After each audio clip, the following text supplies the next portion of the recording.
Hello, എല്ലാവർക്കും നമസ്കാരം. പുതുവത്സര ആശംസകൾ. പിന്നെ ഇന്ന് ഫുള്ള് ലീവാണ്, ഞാൻ വീട്ടിൽ തന്നെയാണ്. അപ്പോൾ എൻ്റെ മീനുകളൊന്ന് മെയിൻ്റനൻസ് ആണ്. ഇതൊരു 7 വർഷം പഴക്കമുള്ള മീനുകളാണ്.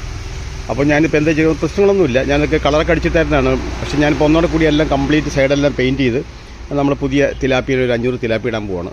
സിസ്റ്റം കംപ്ലീറ്റ് ഓട്ടോമേറ്റഡ് ആണ്. എല്ലാം ഓഫ് ചെയ്തിട്ടാണ്. ഇവിടെയാണ് ബെഡുള്ളത്. ഇവിടെ ബെഡുണ്ട്. ബെഡിൽ കുറച്ച് എഴുതിപ്പുണ്ട്. അപ്പോൾ ഞാൻ എന്ത് ചെയ്തിട്ട് തുടക്കത്തിൽ നമ്മളിതിൻ്റെ ഫസ്റ്റ് കോട്ടിംഗ് ആയിട്ട് നമ്മൾ ഇതുപോലെ സാധനമുണ്ട്. അത് നമ്മുടെ ഈ ടൈലൊക്കെ ഒട്ടിക്കാൻ ഉപയോഗിക്കുന്ന ഒരു സിമെൻറ്റ് പോലൊരു സാധനമാണ്. അതാണ് ഞാനിതിൽ കോട്ട് ചെയ്യിക്കുന്നത്. ഇത് കഴിഞ്ഞതിന് ശേഷം ഇനി നമ്മൾ ഡാം ഗാർഡ് മേടിച്ചിട്ടുണ്ട്. ഡാം ഗാർഡ് എന്ന സാധനം നമുക്ക് ലീക്ക് പ്രൂഫ് ചെയ്യുന്ന സാധനമാണ്. ആവശ്യമുണ്ടായിട്ടല്ല, ഒരു മെയിൻ്റനൻസിനുള്ള രീതിയിൽ ചെയ്തതാണ്.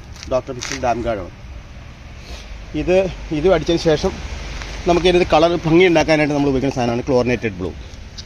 ഈ ക്ലോറിനേറ്റഡ് ബ്ലൂ ഇത് അടിച്ച് കഴിയുമ്പോഴാണ് നമ്മൾ സ്വിമ്മിംഗ് പൂളിലൊക്കെ അടിക്കുന്ന പെയിൻറ്റാണ്. ഇതൊക്കെ അടിച്ച് കഴിയുമ്പോൾ നമുക്ക് സ്വിമ്മിംഗ് പൂൾ നമ്മുടെ പോണ്ടിന് നല്ലൊരു ഭംഗി വരുന്നത്. ഭംഗിയുടെ ആവശ്യം ഉണ്ടായിട്ടല്ല, എനിക്ക് വേണമെന്നൊരു നിർബന്ധം കാരണം ഞാൻ അങ്ങനെ ചെയ്യുന്നത് മാത്രമേ ഉള്ളൂ. നമുക്കിപ്പോൾ ഇങ്ങനെ ഇട്ടാലും മീനിടാൻ പാടില്ലായിക്കൊന്നുമില്ല. അപ്പോൾ ഇതായിരുന്നു എൻ്റെ 1-ാം തീയതി രാവിലെ 6 മണിക്ക് തുടങ്ങിയ പണിയാണ്. അപ്പോൾ ഒരു കോട്ട് നമ്മൾ അടിച്ചിട്ടുണ്ട്. ഇത് ശരിക്കും ഉണങ്ങിയിട്ട്, അതായത് ഈ അണ്ടർ കോട്ട് ശരിക്കും ഉണങ്ങിയിട്ട് വേണമെങ്കിൽ നമുക്ക് ഡാം ഗാർഡ് ചെയ്യാനായിട്ട്. ചിലപ്പോൾ ഇന്നിനി നടക്കുമെന്ന് എനിക്കറിയില്ല. ചിലർ പറഞ്ഞ് ഇത് ഉണങ്ങാനായിട്ട് കുറേ സമയം എടുക്കുമെന്നാണ് പറഞ്ഞത്. കുഴപ്പമില്ല, 1 ദിവസം 2 ദിവസം സമയം എടുത്തോട്ടെ, എന്നാലും നമുക്ക് വൃത്തിയായിട്ട് ചെയ്യാമല്ലോ. അപ്പോൾ നമുക്ക് തിങ്കളാഴ്ച ചൊവ്വാഴ്ചയോട് കൂടി നമുക്ക് മീനൊക്കെ ഇടാൻ പറ്റുന്നതാണ് ഞാൻ വിചാരിക്കുന്നത്. അപ്പോൾ കീഴിലത്ത് പോയിട്ട് മീൻ മേടിക്കണമെന്ന് പറഞ്ഞായിരിക്കണം ഞാൻ.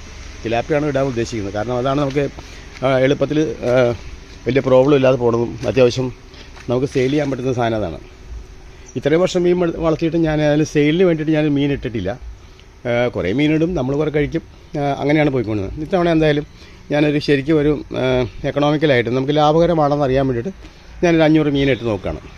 അപ്പോൾ അതിൻ്റെ വളർച്ചാഘട്ടങ്ങളെല്ലാം മോണിറ്റർ ചെയ്യണം. അതുപോലെ നമുക്ക് തുടക്കം മുതലുള്ള ഇൻവെൻഷൻ, ഇപ്പോൾ പോണ്ടിൻ്റെ പൈസ ഒന്നും കൂട്ടണ്ട, നമ്മൾ മീനിടുമ്പോൾ ഉള്ള മുതൽ തീറ്റ ഉൾപ്പെടെ നമുക്ക് ഇത് വിൽക്കാൻ നേരത്തെ നമുക്ക് എത്ര രൂപ കിട്ടും, ഇത് ലാഭകരമാണെന്ന് അറിയാൻ വേണ്ടിയിട്ടാണ് അടുത്ത നമ്മുടെ പരിപാടി. അപ്പോൾ ഇതിൻ്റെ അപ്ഡേഷൻ വീഡിയോസൊക്കെ നമുക്കിടാം. എന്തായാലും 2 ദിവസം 3 ദിവസം സമയം എടുക്കും ഇതിൻ്റെ മെയിൻ്റനൻസിന്. കാരണം ഇത് ശരിക്കും ഉണങ്ങാതെ എനിക്ക് ഇറങ്ങാനോ അതിൽ ചവിട്ടാനോ പറ്റില്ല. കാരണം അത് കഴിഞ്ഞിട്ട് വേണം നമുക്ക് ബാക്കിയുള്ള കാര്യങ്ങൾ. പിന്നെ ഇതിൻ്റെ മേൽഭാഗത്ത് കുറച്ച് ഷീറ്റൊക്കെ ഇങ്ങനെ UV ഷീറ്റ് ഇട്ടായിരുന്നു, അത് കുറച്ച് ഡാറ്റ ആയിട്ടുണ്ട്. അതൊന്ന് വാഷ് ചെയ്യണം, മാറ്റാനേക്ക് പറ്റില്ല, ഒന്ന് മാറ്റണം. പിന്നീട് മാറ്റമുള്ളൂ. ഇപ്പോൾ ഒന്ന് കഴുകി വൃത്തിയാക്കാമെന്ന് വിചാരിക്കണം. ഓക്കെ, എല്ലാവർക്കും പുതുവത്സര ആശംസകൾ നേർന്നുകൊണ്ട് ഇന്ന് ഈ വീഡിയോ ഇവിടെ വൈൻഡപ്പ് ചെയ്യണം. Thank you.